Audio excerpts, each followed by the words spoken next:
પહેલી મે ગુજરાતના સ્થાપના દિવસ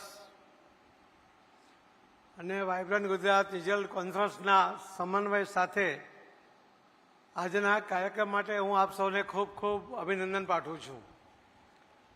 આજના કાર્યક્રમમાં ઉપસ્થિત માનનીય ગુજરાતના મુખ્યમંત્રી શ્રી ભૂપેન્દ્રભાઈ પટેલજી, માનનીય ડેપ્યુટી સીએમ શ્રી હર્ષભાઈ સંઘવીજી, કેન્દ્ર સરકારના માનનીય મંત્રી શ્રી પુરીજી,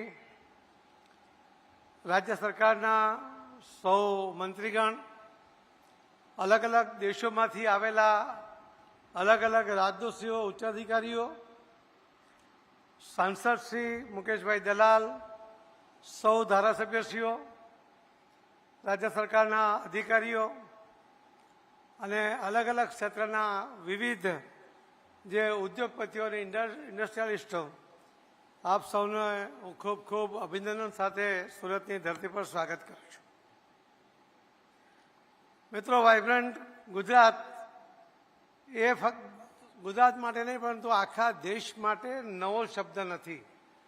આપણે જાણીએ છીએ કે માનનીય પ્રધાનમંત્રી શ્રી નરેન્દ્ર મોદી સાહેબ દ્વારા શરૂ કરેલો આ વાઇબ્રન્ટ ગુજરાતનો આ યોજના એ ફૂલી ફાલીને ગુજરાતને પણ વિકાસના પંથે લઈ જઈને આગળ લઈ જવામાં એણે ખૂબ મોટો મહત્વનો ભાગ ભજવ્યો છે. ગુજરાતના પરિણામે દેશના વિવિધ રાજ્યોએ પણ આ યોજનાને અપનાવીને વાઇબ્રન્ટ ગુજરાત જેવી જ યોજનાઓને દેશમાં અને વિદેશમાં પણ જઈને પોતાના રાજ્યની અંદર ઇન્વેસ્ટમેન્ટ લાવવા માટેનો પ્રયત્ન કર્યો છે. ગુજરાતના વિકાસમાં આ ઇન્ડસ્ટ્રીયાલિસ્ટનો, ઉદ્યોગપતિઓનો જે ભાગ છે એના કારણે જ આ ગુજરાત આટલો વિકસિત થયું છે. એના માટે હું સૌ ઇન્ડસ્ટ્રીયાલિસ્ટનો પણ ખૂબ ખૂબ આભાર માનું છું. વિશેષ કરીને જ્યારે આ વિસ્તારની અંદર આપ આવ્યો છો ત્યારે અહીં જે મોટી મોટી ઇન્ડસ્ટ્રીઝ છે એમણે દેશ અને દુનિયામાં પોતાના કામોથી એક પ્રકારનો યાદગાર કહી શકાય એવા કામો, ઐતિહાસિક કહી શકાય એ પ્રકારના કામો, એના કારણે એમણે સુરતને અને ગુજરાતને યશ અપાવ્યો છે. જે હમણાં એમએનએસમાં કહ્યું અમનજીએ કે જે ચિરાબ નદીનો જે બ્રિજ બન્યો છે જે એફિલ ટાવરથી ઊંચો છે એનું સ્ટીલ પણ એ આપણા દેશમાં બન્યું છે. જે બોર્ડર ઉપર જે હર્ષભાઈએ વાત કરી કે બોર્ડર ઉપર જે આપણે અહીંયાથી તોપ બનાવીને મોકલી, એ તોપ લગભગ 40 કિલોમીટર દૂરનો નિશાન ફક્ત 3 મીટર ડાબી કે જમણી બાજુ થઈ શકે એ પ્રકારની પરફેક્ટ કામ કરી શકે એ પ્રકારની તોપો એમણે બનાવી. એ એલએનટી એ પણ આપણે અહીંયા સુરતમાં હજીરામાં બની છે. એ આપણા માટે ખૂબ ગૌરવની વાત છે. ચાઇના સાથેના જ્યારે યુદ્ધભૂમિ ઉપર, બોર્ડર ઉપર જ્યારે બરફ છે ત્યારે આ તોપો બરફમાં ખૂંપી ન જાય એ માટે પણ હલકા વજનની પણ જે તોપો બનાવી છે એ પણ આપણા અહીંયા સુરતમાં એલએનટીએ બનાવી છે. આવા અનેક વિશિષ્ટ પ્રકારના કામો અલગ અલગ ઇન્ડસ્ટ્રીએ આ દેશમાં અને ગુજરાતના યોગદાનમાં કર્યા છે. પણ આ ઇન્ડસ્ટ્રીની પ્રાથમિક જરૂરિયાત હોય છે. ઇન્ફ્રાસ્ટ્રક્ચરની સાથે સાથે એને પાણીની પણ જરૂર હોય છે. સરકારનો તો સહયોગ છે જ. સરકારે તો કહ્યું છે કે અમે તમારા મિત્ર છીએ અને મિત્ર તરીકે સપોર્ટ કરીએ છીએ.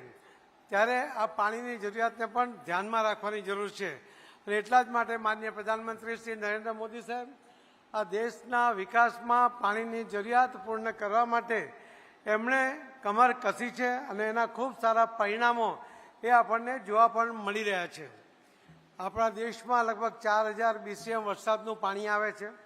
આપણી જરૂરિયાત છે ફક્ત 1100 BCMની. અને જે વિકસિત ભારત 2047ની આપણે વાત કરીએ છીએ ત્યારે આપણી જરૂરિયાત ફક્ત 1180 BCM થવાની છે. પરંતુ આજે આપણી કેરિંગ કેપેસિટી લગભગ 6500 ડેમ, નદીઓ, નાળા સાથે ફક્ત 750 BCM છે.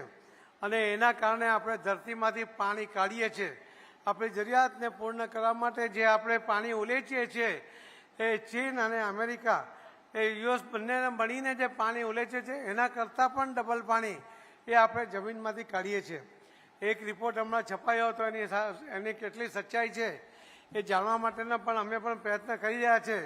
પણ એમાં કહેવામાં આવ્યું હતું કે જે આપણા દેશની અંદર જે પાણી ઉલેચવામાં આવે છે એના કારણે ધરતી પણ કેટલાક સેન્ટીમીટર સુધી પોતાના ધરી પરથી હલી જવાની શક્યતા છે.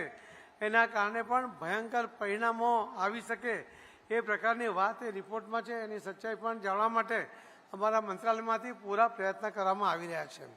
આ જ ધરતી ઉપર સુરત શહેરમાં જ 6 સપ્ટેમ્બરના 2024ના દિવસે માનનીય પ્રધાનમંત્રી મોદી સાહેબે એક જળ સંચય જન ભાગીદારીથી જન આંદોલનનો એક આહ્વાન પણ કર્યું હતું અને એની અંદર એમણે કહ્યું હતું કે કર્મભૂમિથી માતૃભૂમિ માટે એમણે યોગદાન આપવું જોઈએ અને એના કારણે અમે લગભગ ગઈકાલ સુધીમાં 70 લાખથી વધુ સ્ટ્રક્ચર લોકોના સહકાર સાથે બનાવ્યા છે અને એના કારણે ખૂબ મોટો જળ સંચય થયો છે. આપણે અહીંયા પણ લગભગ 2 BCM પાણી એ આપણે વધારાનો સંગ્રહ કરી શક્યા છે. તો આ જળ સંચયની જે વાત છે એ તો ઇન્ડસ્ટ્રીએ પોતે પણ કરવું જોઈએ છે. આપણે જાણીએ છીએ કે આપણે લગભગ 83% પાણી એ આપણે એગ્રીકલ્ચરમાં વાપરીએ છીએ, 14% પાણી આપણે કોમ્યુનિટીમાં વાપરીએ છીએ અને ફક્ત 2.5% પાણી આપણે ઇન્ડસ્ટ્રીમાં વાપરીએ છીએ. પરંતુ ઇન્ડસ્ટ્રી જ્યાં હોય છે ત્યાં વધારે પાણી વાપરે છે અને પોતાની જરૂરિયાત માટે એ ઘણીવાર જમીનમાંથી પાણી ઉલેચે છે. એના કારણે ખૂબ મોટી ભયંકર જે પરિણામો પણ સર્જાતા હોય છે. ત્યારે મારે સૌ ઇન્ડસ્ટ્રીયલિસ્ટને પણ અહીંયા કહેવું છે કે આપ સૌ પણ જમીનમાંથી પાણી ઉછળવાને ઉલેચવાને બદલે સરફેસ વોટર જ મેળવવાનો પ્રયત્ન કરો. સુરત શહેર તો એક સારું ઉદાહરણ છે કે મહાનગરપાલિકા સુરત દ્વારા લગભગ ટર્સરી ટ્રીટેડ વોટર વેચીને આજે લગભગ 300-350 કરોડ રૂપિયા એ કમાણી કરે છે અને હજુ પણ વધુ કરવા માટેનો પ્રયત્ન કરે છે. જે ટર્સરી ટ્રીટેડ વોટર કરવામાં એમાં જે આપણે ટ્રીટમેન્ટ માટે પૈસા ખર્ચાય છે અને એને ક્યાં નાખવા, એના માટે હું ગુજરાત સરકારને માનનીય મુખ્યમંત્રીશ્રીને પણ અભિનંદન આપીશ કે ગુજરાતની અંદર આપણે જે એફ્લુએન્ટ નીકળે છે એને દરિયામાં દૂર સુધી નાખ્યા હોવા માટે પણ ડીપ સીની યોજના એ લગભગ 5,000 કરોડની યોજના એને ફાઇનલ મિનિસ્ટર કનુભાઈ જરા આનાકાની કરતાં પણ મંજૂર કરી અને આજે એનો આકાર લઈ રહ્યો છે. પહેલો લાભ તો એમણે વાપીમાં લીધો છે પણ સુરતને પણ જલ્દી આ લાભ મળે એના કારણે ઇન્ડસ્ટ્રીઝને ખૂબ મોટી ચિંતા દૂર થાય એના માટે પણ પ્રયત્ન કરવા છે. મને વિશ્વાસ છે કે માનનીય મુખ્યમંત્રીશ્રી એમાં જે એમણે મંજૂર તો કર્યું છે પણ વધુ ધ્યાન આપે. એક આખા દુનિયામાં સુરત શહેર એક એવું શહેર પણ છે કે જેની વિશેષતા હમણાં હર્ષભાઈએ કરી હતી. એમાં હું કેટલોક ઉમેરો કરવા માંગુ છું.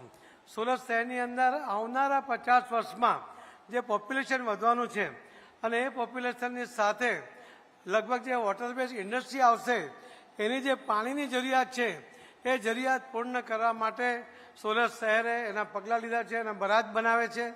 અમારા જ મંત્રાલયમાંથી અમે એમાં 600 કરોડ રૂપિયા મંજૂર કર્યા છે. માનનીય મુખ્યમંત્રી શ્રી ભૂપેન્દ્રભાઈ પટેલજીએ પણ એમાં 200 કરોડ રૂપિયા આપ્યા છે. સુરત પાલિકા પણ એમાં 200 કરોડ રૂપિયા આપવાની છે પણ એ પણ એને કેન્દ્રમાંથી મળી જાય અલગ અલગ યોજનામાંથી એના પણ પ્રયત્ન ચાલી રહ્યા છે. તો આ એક પહેલું શહેર છે કે જે આવનારા 50 વર્ષ માટેનું પાણીનું આયોજન ઇન્ડસ્ટ્રી માટે પણ અને લોકો માટે પણ કર્યું છે. સુરત શહેરની એક બીજી વિશેષતા બી આપને કહું કે સુરત મહાનગરપાલિકાનો કોર્પોરેશનનું જે બિલ્ડિંગ છે એ મહાનગરપાલિકાનું બિલ્ડિંગ એ 29 માળનું બની રહ્યું છે. લગભગ એના 2-3 મહિનાની અંદર એના 29 સ્લેબ નખાઈ જશે અને આપણે આવતા 1 મે જ્યારે આપણે મળીએ ત્યાં સુધીમાં તો એ બિલ્ડિંગ તૈયાર થઈ જાય, લોકાર્પણ થઈ જાય એ પ્રકારનું આયોજન થઈ રહ્યું છે. એની પાછળ જ બીજું 29 માળનું બિલ્ડિંગ કે જેની અંદર રાજ્ય સરકારના જે સુરતમાં તમામ ઓફિસો છે એને પણ એક જ જગ્યાએ કરીએ અને આખા દેશમાં જેની પાસે સૌથી વધુ પાર્કિંગ છે એવું સરકારી બિલ્ડિંગ એ ગુજરાતમાં સુરતમાં બની રહ્યું છે. તો આ પ્રકારની વ્યવસ્થા જે માનનીય પ્રધાનમંત્રી મોદી સાહેબની ઈચ્છા હતી કે 55 માળનું બિલ્ડિંગ બનવું જોઈએ પરંતુ એરપોર્ટ ઓથોરિટી તરફથી મંજૂરી ના મળી એના કારણે આપણે એને 29 માળના 2 બિલ્ડિંગ કર્યા અને એ પણ ફક્ત દેશમાં નહીં પૂરી દુનિયામાં મહાનગરપાલિકાનું સૌથી ઊંચું બિલ્ડિંગ એ અહીંયા બની રહ્યું છે. તો મિત્રો આવું એક સુરત કે જે સ્વયંભૂ પોતાની તાકાત પર પણ આગળ વધવા માટે તૈયાર હોય છે. સુરત પર આવનારી આફત એ પ્લેગ હશે કે પૂર હશે ત્યારે કોઈના મદદની રાહ જોયા વગર એ પોતે જ એ ઊભું થઈ જાય છે અને દોડતું થઈ જાય છે.